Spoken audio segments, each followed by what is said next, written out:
accurate neural network model is thus more challenging, since we also want to reflect these constraints during the search.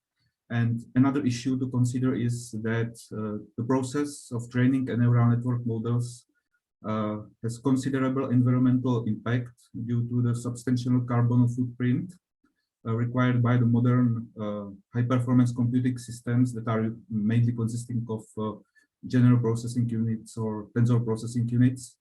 And to put it more into the perspective, you can see here a chart of estimated carbon dioxide emissions of various activities. So, for example, the flight with one passenger from New York to San Francisco produces almost 1 metric ton of carbon dioxide. And on the other side of the chart, you can see a carbon dioxide footprint of training an AI model, which produces the incredible 284 metric tons of carbon dioxide. But to be fair here, this example of training an AI model is a rather extreme case because in this particular instance, multiple neural network models were trained, not only one, as they were trained as a part of neural architecture search method, and they were trained for almost 300,000 hours. So that all resulted in this big number. And many of the existing state-of-the-art neural network models, such as AlexNet, GoogleNet, ResNet, etc., have been developed manually by human experts. And you can see the performance of these CNN models in the bar chart on the right, where the horizontal axis represents the amount of operations. The horizontal axis represents the amount of operations in the inference phase, and the vertical axis is the top one accuracy, and the area of the circles corresponds to the amount of the parameters of the CNN models. This manual approach is good, but has its downsides, as it doesn't always reflect the constraints that we talked about, mainly the constraints of the devices it will run on. It also requires a knowledge from various fields, not just the machine learning field, but usually many other. And it's time consuming and error prone, since it's usually developed by the trial and error methods. So the opposite approach to the manual neural network design is the automated neural network design, which is called the neural architecture search, or NAS. And in particular, evolutionary NAS methods are usually employed when we need to perform the multi-objective search. So here again, you can see a bar chart, but this time with more CNN models. And this time it includes also the CNNs that were produced by the NAS methods. And those are the ones that are marked with the big red arrows. And as you can see, these CNNs are, let's say, dominating, since they are located in the Pareto front. And you can see that they perform pretty well compared to the manually designed ones. So to wrap up the introduction part, in this paper, we focus on the application of the evolutionary NAS methods in order to search for the most suitable architecture or architectures of the CNN for image classification. And in this paper, we propose a method that's based on the Cartesian genetic programming, or CGP, in conjunction with the non-dominated sorting genetic algorithm method called NSGA2. And the aim of the proposed method is to find solutions with the best trade-offs between the classification accuracy, architecture size, in the terms of the amount of parameters of the CNN models, and the power consumption. So now moving to the objective of this work. In our paper, we hypothesize that more energy efficient hardware implementations of CNNs can be obtained if hardware related requirements are specified, reflected, and exploited during the NAS.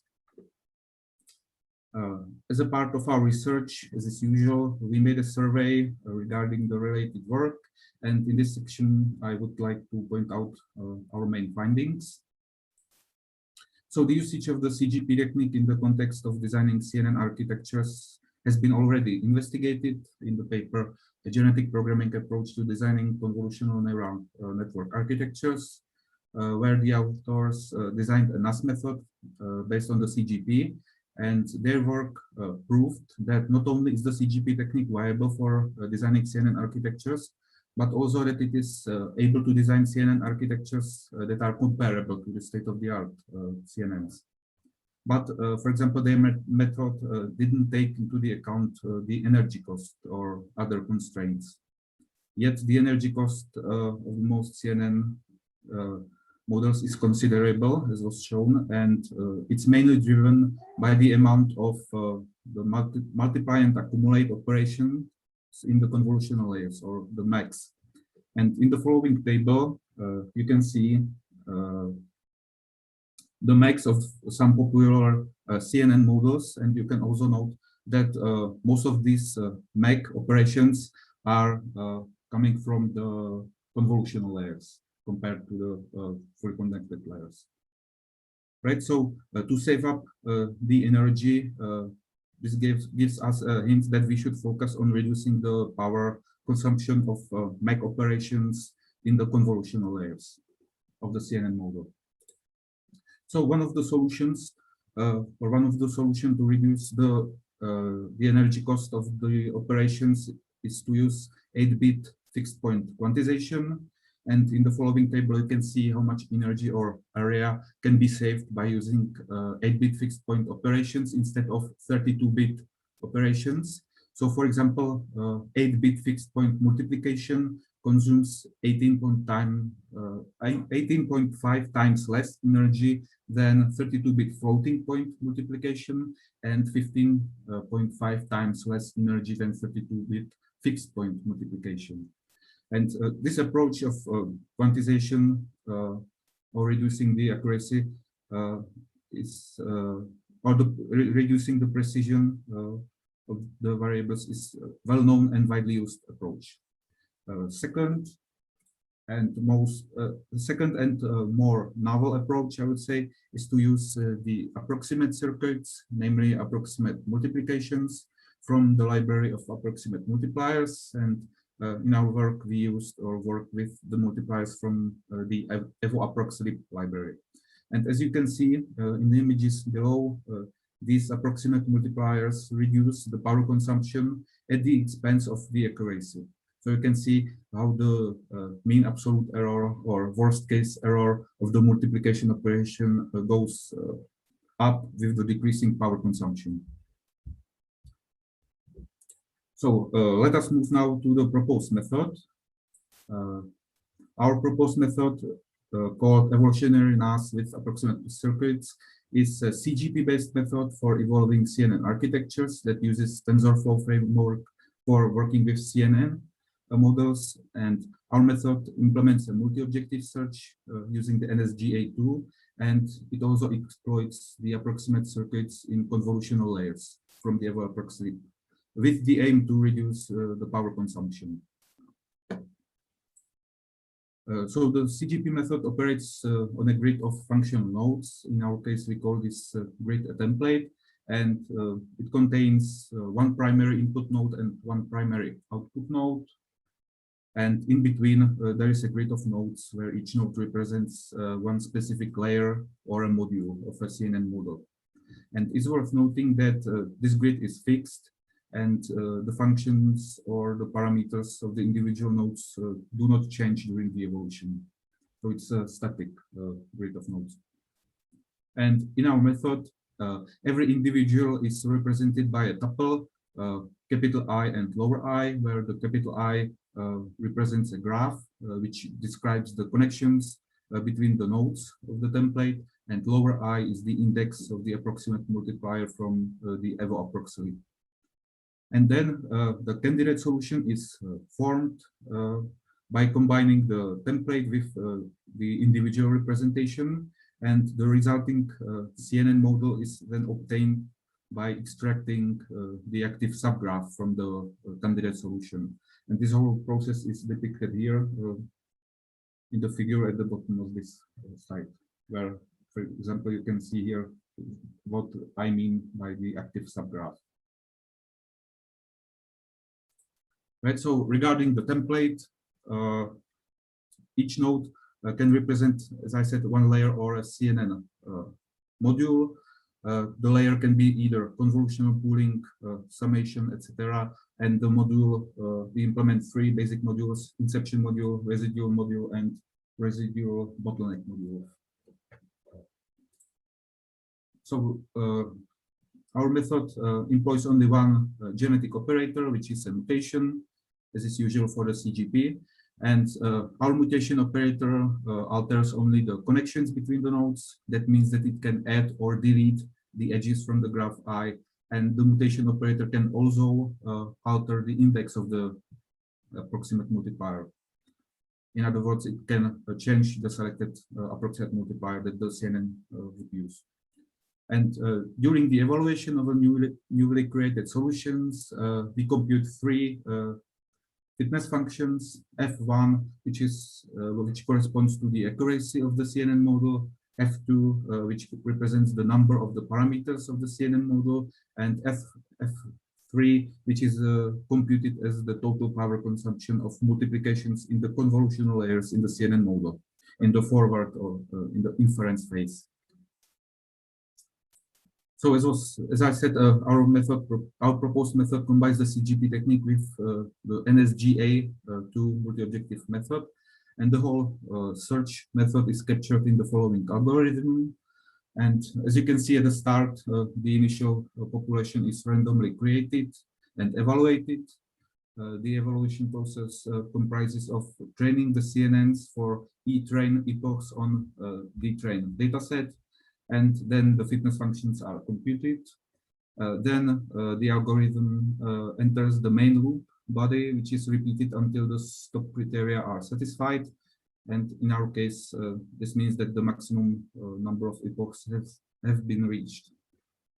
So in each iteration, an offspring population is created by replicating and mutating the parent population.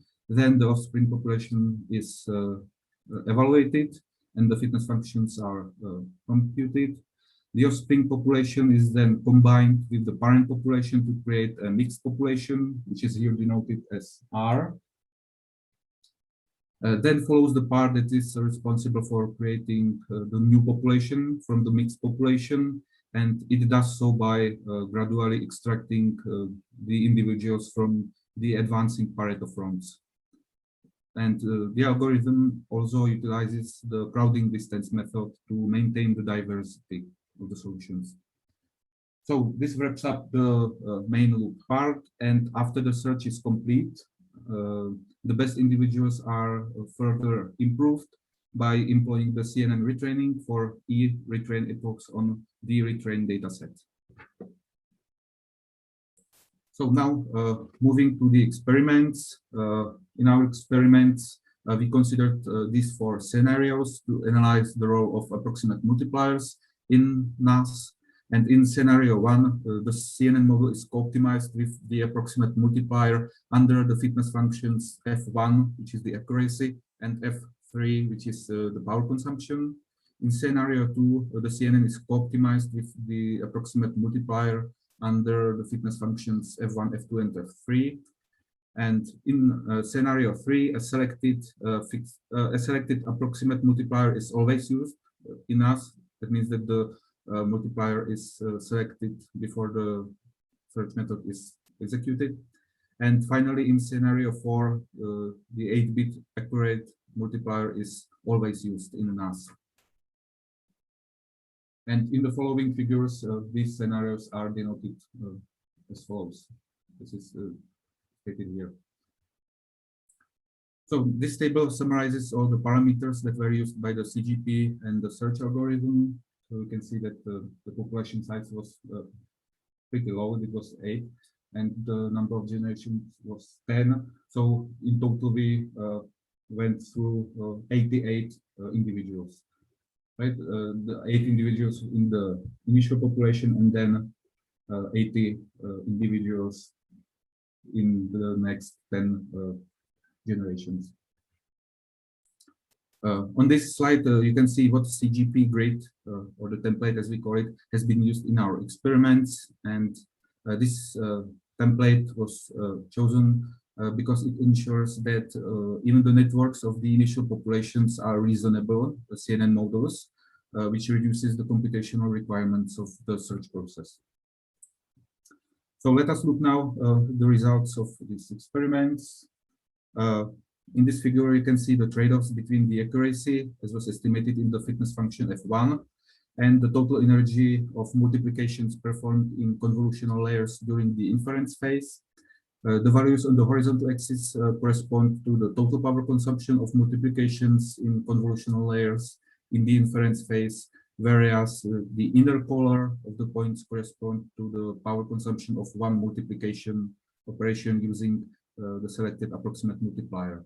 And it implies that the lighter the color is, the more power it consumes. Each shape of the point then corresponds to the different scenario.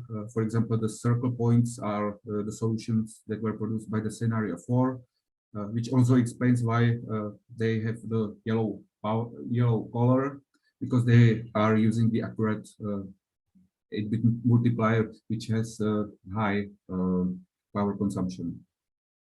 You can also see here that the Pareto front is mostly occupied by the CNNs that were evolved in scenario 3, which is the scenario with the pre-selected approximate multiplier. And in the graph, these solutions are the diamond-shaped points with the green outline. And you can also see that most of the dominating solutions are the ones that use some approximate multipliers. Right, you can see that they are dominating the solution that use the accurate multiplier. In this figure, you can see the impact of retraining on the accuracy of the best evolved CNN models. The crosses or points denote the accuracy before and after the retraining. And as you can see, the retraining can significantly improve the accuracy of the CNN models. On this slide, you can see the final Pareto fronts after the retraining that were created by our 4 scenarios. And for comparison, there are also solutions consisting of ResNet networks utilizing 8-bit accurate multipliers. Those are the crosses here and here that are barely visible. And they were obtained by the ALVAN method. And the ALVAN method is the method that we are trying to compare against. And it's worth noting that the ALVAN method is able to assign different approximate multipliers to different layers of the CNN model, whereas our method can allows only assigning one approximate multiplier that will be used in all convolutional layers. Right, so from our experiments, we concluded that when an approximate multiplier is fixed before the NAS is executed, which is in the scenario 3, the CGP is almost always able to deliver a better trade-off than if a suitable multiplier is automatically selected during the evolution, as is in scenario 1 and 2. However, in scenario 3, the CGP has to be repeated with each of the pre-selected multiplier to find the best trade-offs. So we hypothesize that if we used longer CGP runs, we would benefit more from the scenarios S1 and S2. And finally, this table lists the key parameters of some selected CNN models and their parameters. The first part of the table is composed of CNN models that were created by our proposed method. And at the end of the table, you can see 2 CNN models that were produced by the ALVAN method, and the accurate 8-bit multipliers have been used. And the highlighted rows show that our method outperformed the ResNet 8 from the ALVAN method in the context of the accuracy and power consumption, but we were unable to yet evolve a CNN that would outperform the ResNet 14 from the ALVAN. So in conclusion, we developed a multi-objective evolutionary design method capable of automated co-design of CNN topology and approximate multipliers. We also demonstrated that it makes sense to optimize CNN architecture together with approximate arithmetic operations in a fully automated way. And in the future work, we plan to employ more computational resources. We also plan to enable the selection of different approximate multipliers for each layer, as the Alvan method does. And we also plan to extend or to generalize the CGP array. So this is all from my side. Thank you for your attention, and now I'm open to some questions. Okay, thank you very much for the presentation. Please, we now have some time for some questions.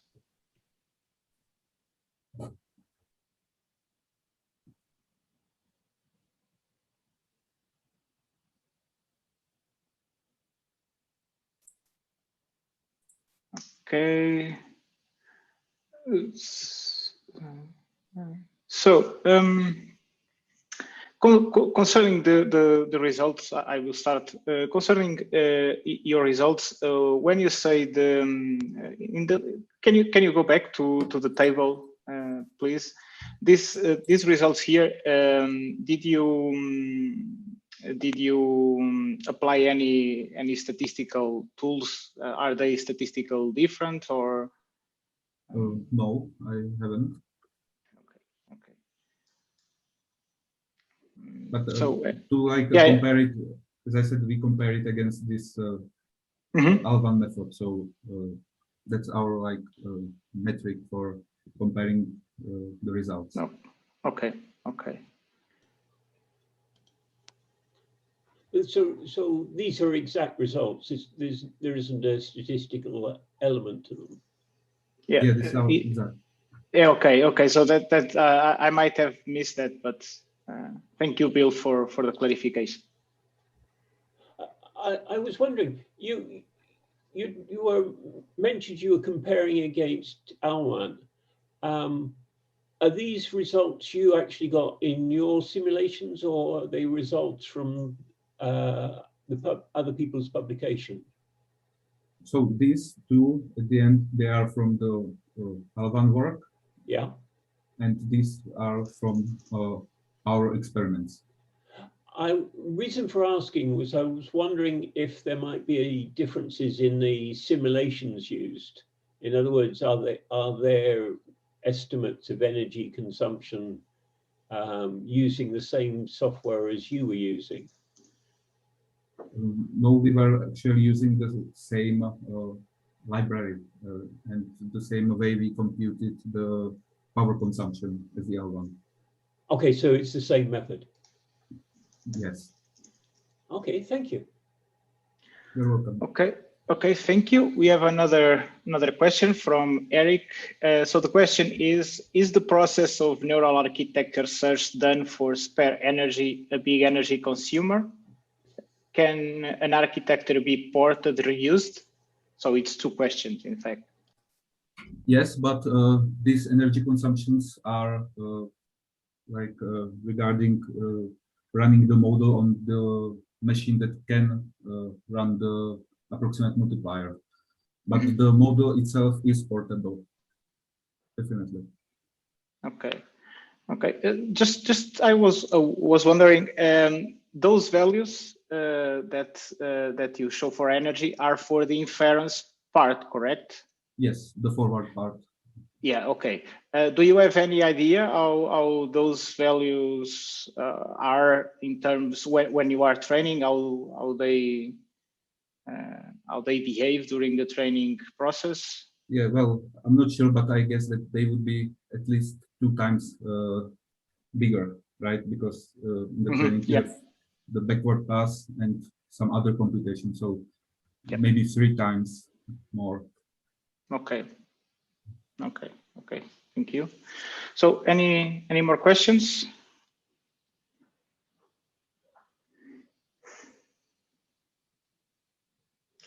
Okay. Can I interrupt again? Yeah, sure. So I was interested, you were using a library of approximate results, so for approximate computing. And I got the impression that was something that either you or your colleagues had developed. Is that true? Yes, it is. So is that generally available, or is that just something that you're using in-house? I think it's in some light version available publicly. Great. Okay. Thank you. Okay. So I guess there are no more questions. So Michal, thank you very much for your presentation.